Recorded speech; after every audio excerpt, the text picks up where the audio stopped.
أهلا وسهلا بيكم. لو مدوري على بيت دايما شكله مرتب وهادي ومريح للعين ومن غير مجهود يومي ولا زحمة على الفاضي، فالفيديو ده معمول علشانك. فالنهاردة هنتكلم عن منظمات بسيطة جدا لكن تأثيرها قوي وكبير. حاجات صغيرة بلاستيك سعرها معقول، بس بتفرق في شكل البيت والنظافة وسهولة الاستخدام. فخليكي معايا للآخر، لأن أكيد هتلاقي فكرة واحدة على الأقل هتغير لك روتين بيتك.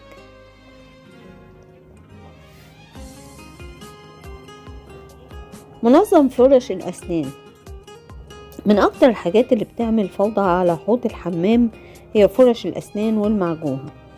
فمنظم فرش الأسنان بيفرق جدا، بيشيل الفرش كلها في مكان واحد وبيخلي الحوض فاضي ومرتب وسهل التنظيف ومش بياخد مساحة.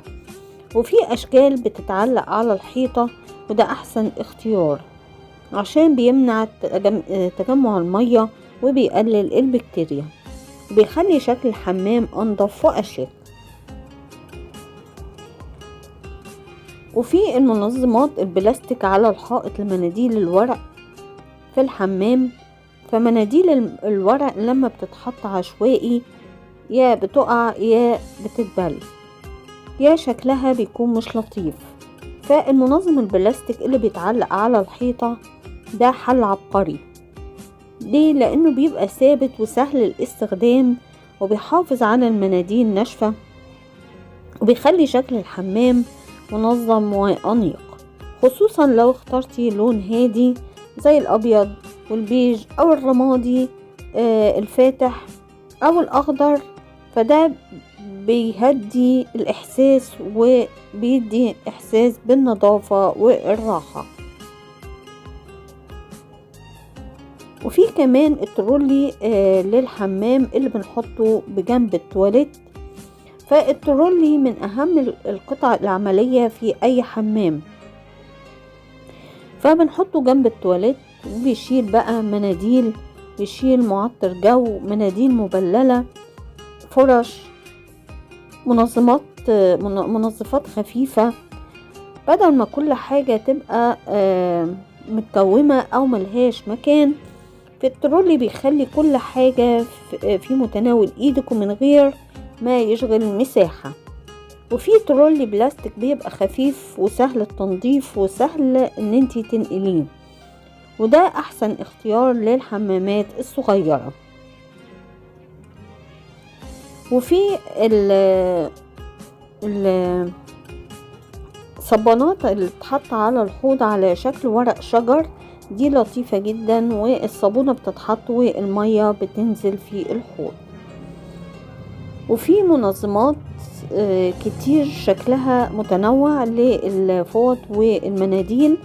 فالمناديل الورق لما بتتحط من غير تنظيم هي والفوط فبتدي احساس بالزحمة حتى لو الحمام واسع. فبنحط منظمات للفوط البلاستيك، بنستغل المساحة الرئيسية وبتخلي الفوط دايما جاهزة. وفي منها اللي بيتعلق وفي منها اللي بيتحط على الأرض، فاختاري اللي يناسب مساحتك، بس الأهم إن كل حاجة بتكون ليها مكانها.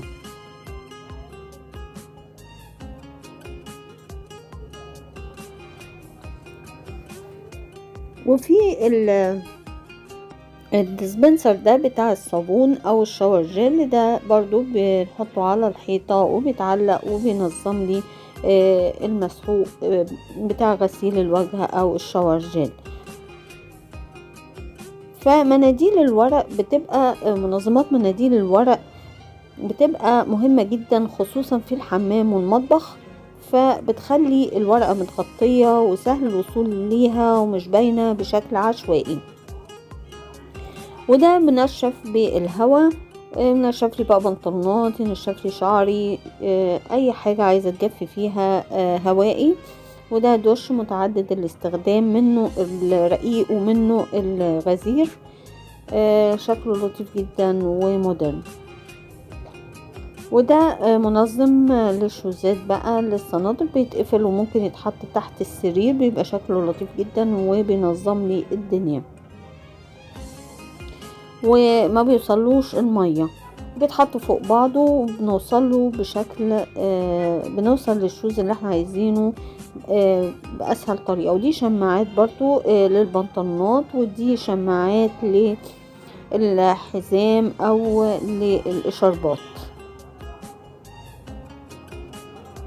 وده منظمات للشنط بتتعلق في الدولاب عشان تحافظ لي على الشنط. وده منشر شكله ظريف جدا من كذا دور، ممكن ننشر لو ما عندناش مكان بننشر عليه. وده منظمات تانية للشنط عشان احافظ على جلد الشنطة. وده ممكن بقى انشر عليه احطه في اي مكان، انشر عليه الهدوم الداخلية الاندروير عشان ما نشرهاش برا، ممكن الشرابات لانها بتضيع.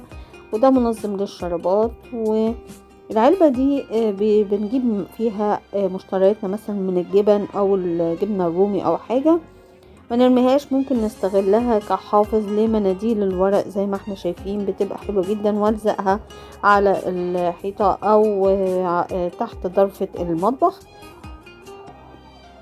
بتبقى حل مثالي جدا في المطبخ. والمشترك ده عشان اخزنه بلفه بالطريقة دي صح وبعلقه، مهم يبقى في متناول ايدي لما اجي استخدمه. وهنا في عندي مثلا ابر وحاجات حادة ابعدها عن الاطفال واكتب عليها شارب عشان ما حدش يجي جنبيها. ودي منظمات للكنزات، ودي طرق كتير عشان انظم بيها البيض ما تاخدش مكان خالص في التلاجة. وده الاكياس اللي هي التفريخ برضو ممكن انظم فيها الحاجات وما تاخدش مكان في الدولاب. وهنا منظمات للمطبخ.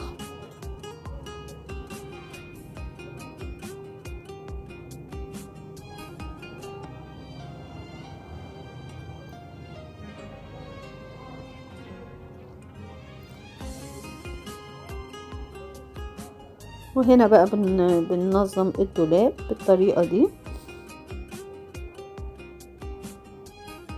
هنا بنلزق مشابك وبنحط عليه الفوط، ممكن تحط في المطبخ ورا ضرفة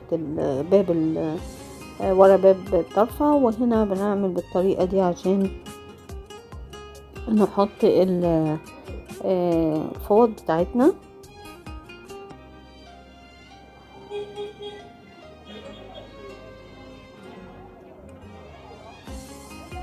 وده منظم بنعمله بالكراتين للشوزات والشباشب. ودي طرق ازاي ننظم الدولاب بتاعنا. ممكن كل تيشيرت وبينه الكرتونة بتاعته. طرق الترتيب مختلفة، وازاي ننظم دولابنا، وازاي ممكن نحطها في علبة. ودي طريقة تطبيق البنطلونات، حطها في علب شفافة بقى، علب بلاستيك المتاحة عندك. وهنا بنجيب اي كرتونة كده وبنطبق عليها القمصان ونحطها في العلب بتاعتها، بتبقى منظمة وجميلة. وهنا بنحط الخطافات دي، ممكن نعلق عليها الشنط. وده حامل برضو نحط فيه الفوط بتاعتنا عشان تبقى كل حاجة قدام عينينا.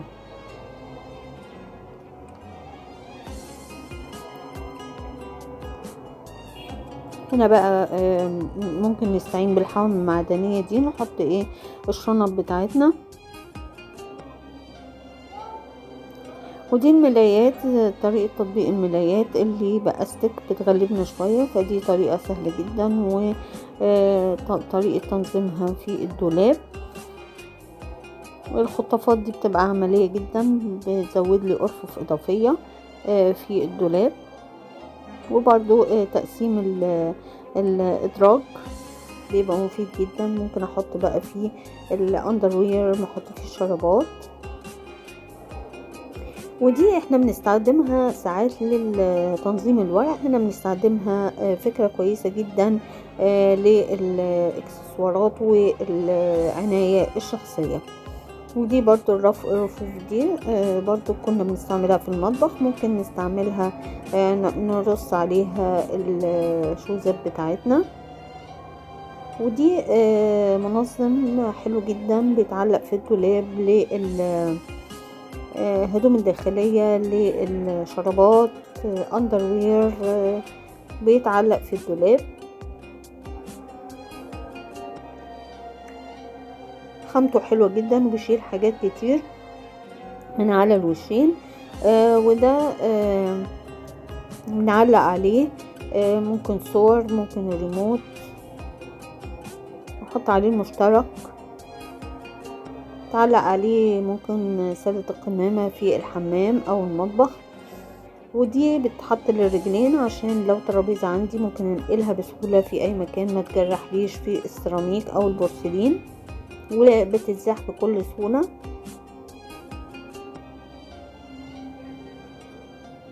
واكنس تحتيها. وده برضو علاقات، علق عليها الفرش بقى، علق عليها حاجات الطبخ، المعالق، المغارف، مقالي. وده خطاف ممكن اعلقه في الدولاب، اعلق عليه الأحزمة، الشوزات، الشنط. هنا بعمل منظم من الورق.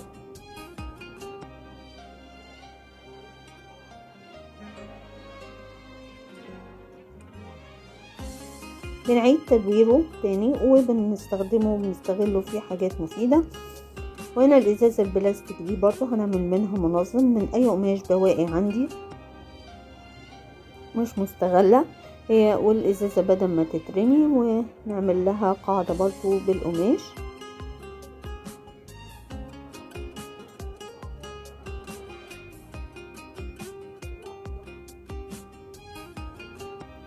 ونحط عليها اي شرايط موجودة او متوفرة عندي بحيث ان هي تبقى شكلها لطيف.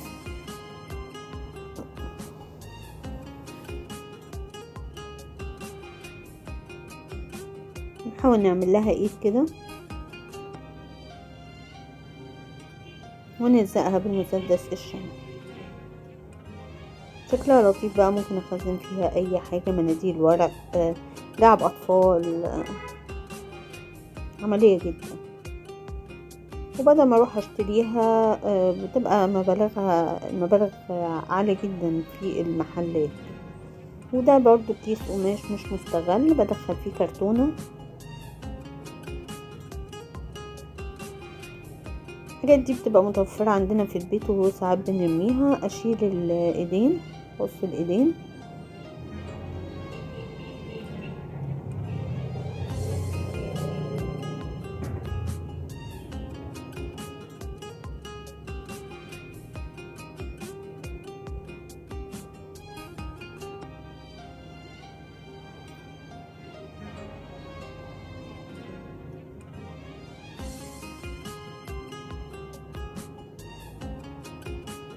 ممكن ألزق عليها شرايط كشكل جمالي كده.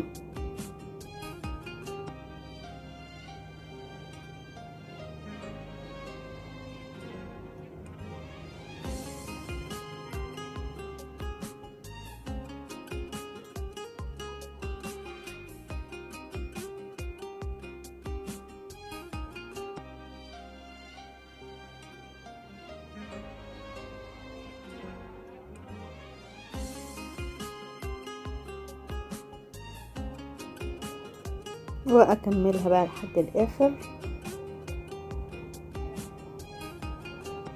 شكلها ظريف جدا.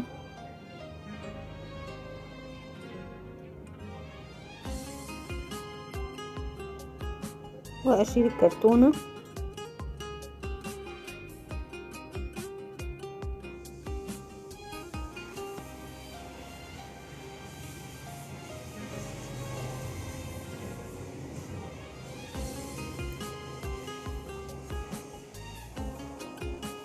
واعمل لها بقى ايدين والزقهم بمسدس الشمع.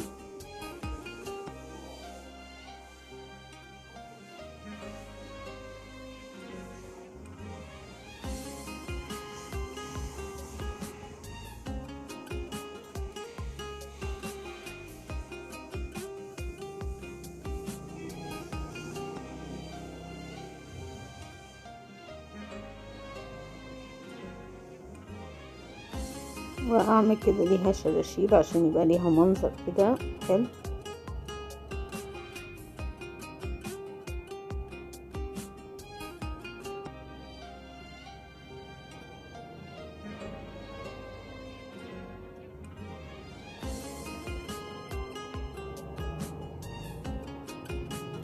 ممكن بقى ازوقها باي حاجة عندي متوفرة عندي في البيت، ورود او اعمل ورود بالكروشيه، اي حاجة عندي متوفرة احطها عليها تبقى شنطة جميلة او منظم شيك جدا في البيت، وما تكلفش مني حاجة، حاجات موجودة ومتوفرة في البيت.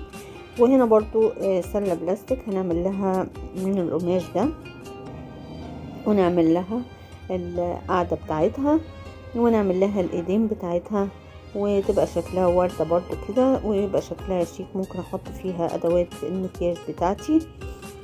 ويعني بنستغل كل حاجة بدل ما نرميها، وبيبقى شكلها لطيف جدا بدل ما اروح اشتري حاجات وباسعار خرافية. لا، انا بحاول ان انا استثمر فلوسي ووقتي واعمل انا حاجات تفيدني. والكراتين ما فيش اكتر منها عندنا في البيت، والخيوط دي ليه لا ما تعمليش ليه انتي بايدك الحاجات دي، وتبقى حاجات مفيدة وتنظمي بيها بيتك بأقل التكاليف.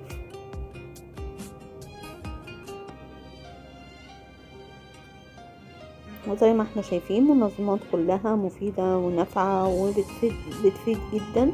بتحطيها في اي مكان بتدي شكل لطيف جدا في المكان، سواء بقى مطبخ او حمام او غرفة النوم.